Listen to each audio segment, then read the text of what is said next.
Well, Democrats are urging the State Department to rescue the 10 remaining Americans detained in Russia.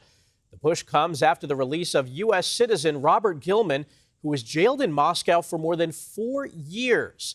In a letter to Secretary of State Marco Rubio, lawmakers say they are, quote, deeply concerned that tying the fate of these Americans and their families to broader issues in the U.S.-Russia relationship and deferring their designation as wrongful detainees merely prolongs their hardship. Gilman returned to the U.S. on Tuesday after Russian President Vladimir Putin agreed to release him on a, quote, humanitarian basis. Global Reach, a nonprofit dedicated to bringing Americans wrongfully held abroad back home, helped free the Marine veteran. Kieran Ramsey is the chief investigator officer for Global Reach, and he joins us now with more on this. Kieran, good morning. Thanks for joining us. We're all glad to hear that Robert Gilman is back home. Can you tell us how he's doing and what went into his release? Well, he thankfully is getting the world's best medical care right now down at Brooke Army Medical Center in San Antonio. But he's got, admittedly, a long road to recovery ahead. His release, though, is thankfully after the work of some quiet diplomacy by this administration, prioritizing Mr. Gilman's life quite literally, and engaging with the Russians to say, look, let's not make this about geopolitics. Let's not make Mr. Gilman a pawn in the hostage diplomacy game any longer.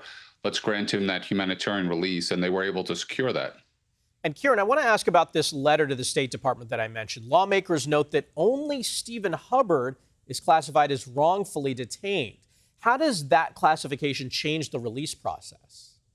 Well, it doesn't necessarily change the release process, but the classification of wrongfully detained applied to any person tells that person's family, hey, you are officially a priority of the entire United States government to get you home. It also tells the countries that are holding these people, hey, they need to be released or there will be consequences. And as you noted at the top of the program, there are 10 other Americans being held right now, including Chuck Zimmerman, Alexander Antonov, Olga Jesler, David Barnes, Andrei Kachaturian, as well as Stephen Hubbard, who is the only one that is officially designated right now. Now, your mission is to bring Americans home. Is that mission often affected by politics and America's relationship with Russia and other countries? Well, hostage diplomacy is an insidious game, quite honestly.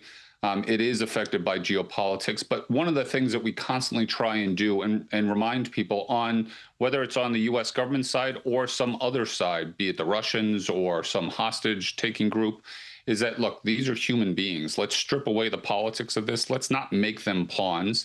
And let's not make them suffer any longer. And in this case with Mr. Gilman, unfortunately, we had to wait till almost we were on death's door with him to be able to spur the right kind of action that got his release. And we're just thankful he's back on U.S. soil right now. Is it realistic that these 10 other Americans held by Russia could be released under this administration?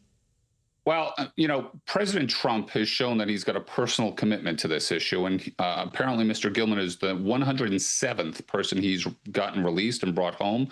Again, we have 10 others in Russia. We have 2 designated in Iran. We have 1 designated in China. Let's hope that he's able to bring all of these folks home as soon as possible. All right. Kieran Ramsey, thanks for joining us. Thank you.